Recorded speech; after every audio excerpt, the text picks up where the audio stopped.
যে 4টি কোশ্চেন ছিল তার মধ্যে 3 নম্বর যে কোশ্চেনটা, আর্থ ক্রাস্ট, যেটা এটা কেন্দ্রমণ্ডল কোনোভাবেই সম্ভব না।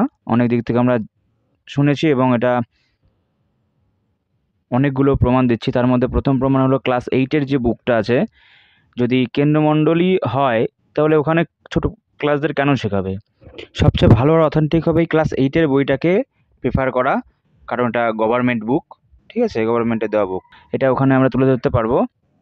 আর সেকেন্ড কথা হলো, এই যে শ্যামল সর্দারের বই আছে, এছাড়া রায়ান মার্টিনের বুক ক্লাস ইলেভেনের অনেক বই আছে। এটা তোমরা জানো যে এই কোশ্চেনটা এটাই অ্যান্সার হবে, ঠিক আছে।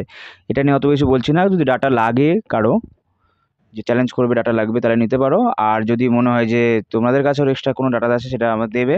আর এই যে আমাদের কোশ্চেনটা, এই কোশ্চেনটার পরে আমি ডিসকাস করব। এই কোশ্চেনটা ডি অপশানের দিকে বেশি আমাদের সম্ভাবনা রয়েছে, অনেকজনই এটা নিয়ে আমরা আলোচনা করছি, তোমরা ওর মধ্যে থেকো।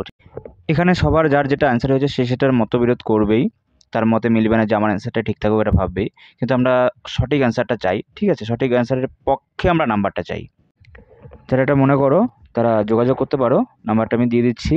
আর শুধুমাত্র হোয়াটসঅ্যাপেই মেসেজ করবে। আর যদি তোমাদের কোনো ইনফরমেশন থাকে রিগার্ডিং দিস 4 কোশ্চেন, আমাকে জানাবে।